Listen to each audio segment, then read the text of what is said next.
সংগ্রামী ছাত্র জনতা 2024 সালের অভ্যুত্থানে আমরা এই বাংলাদেশ গড়ার শুধুমাত্র একটা ধাপ অতিক্রম করেছি।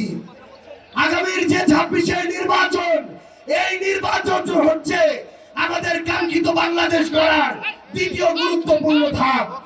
এই নির্বাচন নির্ধারণ করবে আমরা কি 26 থেকে পিছনের দিকে ফিরে যাব, নাকি আবার 26 থেকে অভ্যুত্থানের মতো সামনের দিকে বাংলাদেশ গড়ার লড়াইয়ের দিকে এগিয়ে যাব।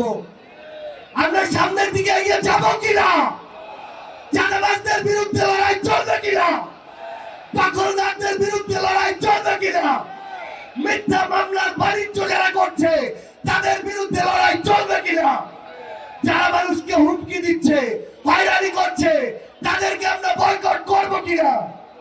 সংগ্রামী ছাত্র জনতা, আমাদের এই লড়াই হচ্ছে আমাদের 24-এর লড়াইকে স্বয়ং সম্পূর্ণ করার লড়াই। সংগ্রামী ছাত্র জনতা, প্রত্যেকের কাছে একটা বার্তা পৌঁছে দিতে হবে, আমাদেরকে ওই মানুষদেরকে বয়কট করতে হবে যারা দিনের বেলা মাদকের বিরুদ্ধে কথা বলে আর রাতের বেলা মাদক ব্যবসার লাভের টাকার ভাগ নেয়।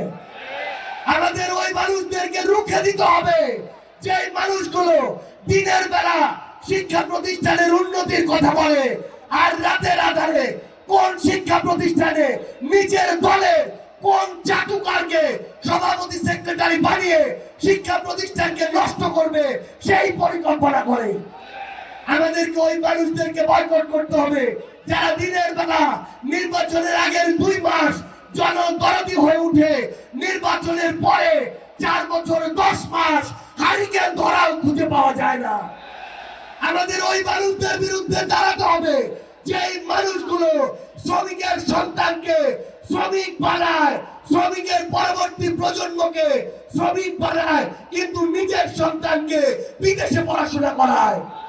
আমাদের ওই মানুষদের বিরুদ্ধে আমাদের লড়াইটা চালিয়ে যেতে হবে।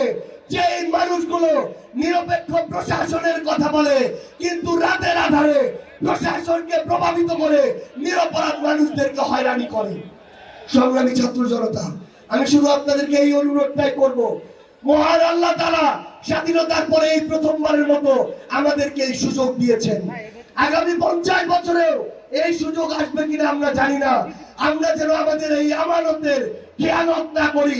সারা বাংলাদেশের টেকনাফ থেকে তেতুলিয়া, রূপসা থেকে পাথরিয়া 1,47,570 বর্গ কিলোমিটারে শুধু একটাই ধ্বনি হবে, 10 দলীয় ঐক্যবদ্ধ বাংলাদেশ ইনশাআল্লাহ।